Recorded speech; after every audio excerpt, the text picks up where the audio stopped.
Hi, my name is Cowell and I'm going to paint a seascape today. So I've printed off quite a few images and although I see it in colour, I'm actually going to work from a black and white version, and I take all the white paper away so that I can actually look at the tonal study.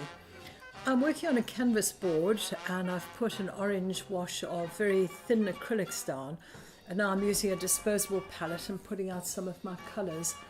The range is going to be from my yellows into reds into blue and a bit of white, and I'll work with the paint very thin initially and mixing red, yellow and blue together. I'm just going to establish the horizon. I'm working with a flat brush, a Daler-Rowney flat brush, and I just find these flats are very easy to block in. Using a bit of white, I'm going onto the horizon and lightening it, and then mixing red, yellow and blue to get a sort of plummy brown for the cloudscape. This is very much an underpainting at this stage. It's an oil painting technique, although I am using acrylics.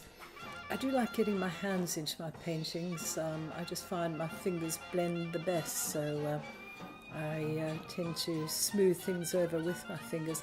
I'll probably do the whole painting with just one brush, maybe two at the most.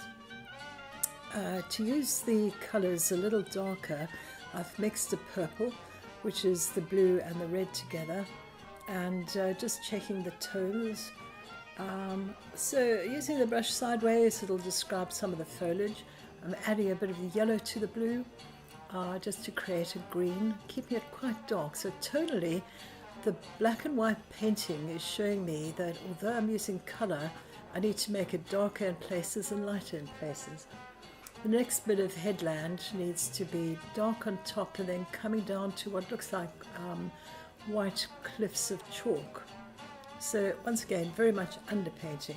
I'm now going to just block in where the big waves are coming in, and in the distance you keep your lines close together to create the effective distance, and then where the waves are crashing and coming forward, I'm just blocking in.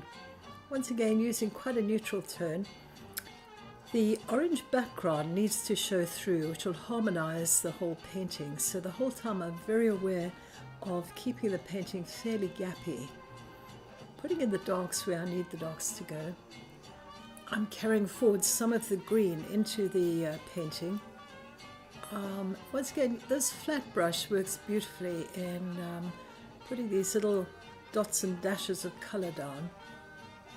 Using a bit of purple, using a bit of brown, mixing as I go.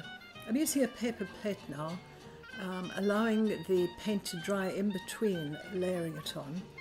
And I do love experimenting with colour. So the beauty of acrylic is if a colour doesn't work, I can always block it out and paint it back on once it's dry. But I'm quite happy with the way the painting is developing. This was quite a long demonstration that I did, and it's been condensed into 8 minutes. You will see that it dries as I go.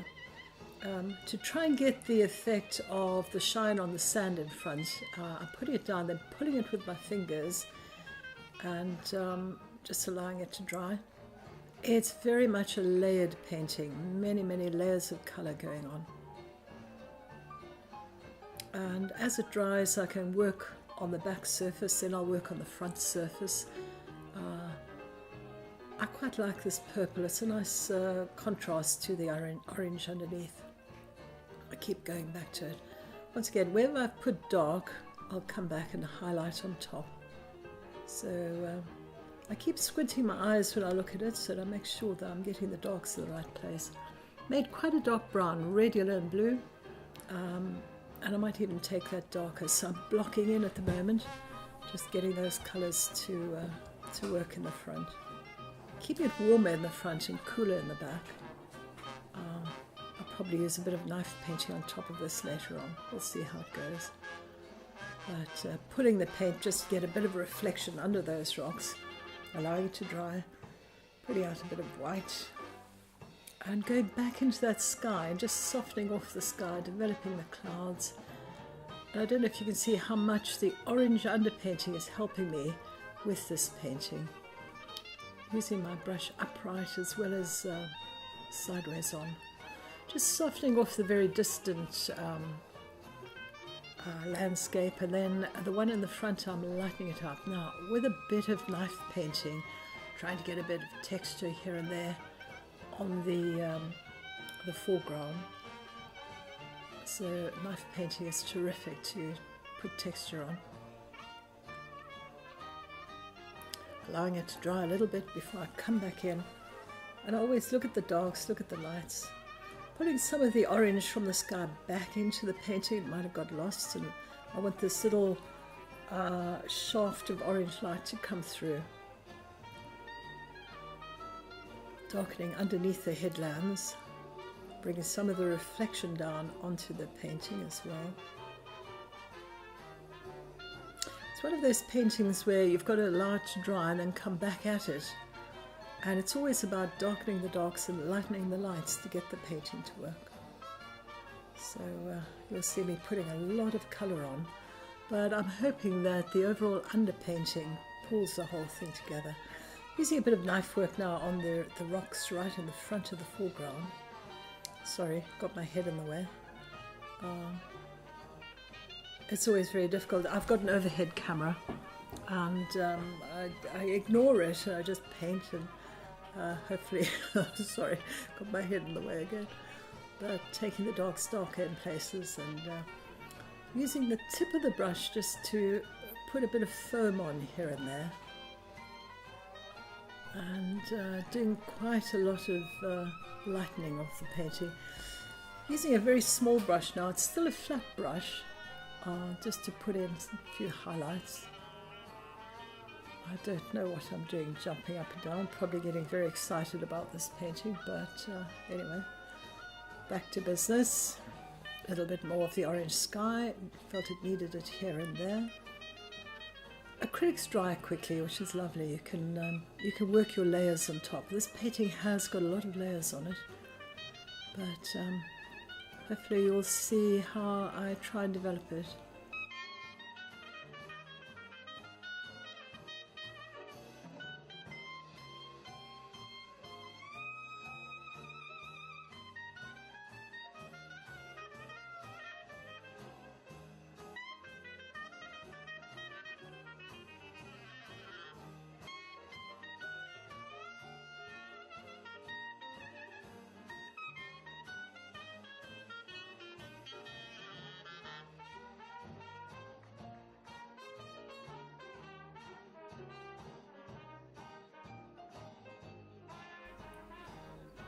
Quite like the warm background in the foreground here, but I think I'm almost done. Oh, not quite, a bit more foam here and there. As it dries, you've got to adjust it, so yeah, I'm putting a lot of texture on it now. Oh, using a rigger, and the rigger's giving you a little bit of foam left on the foreground. Nice brush to work with. A little bit of reflection under the rocks, and that just darkens the corner.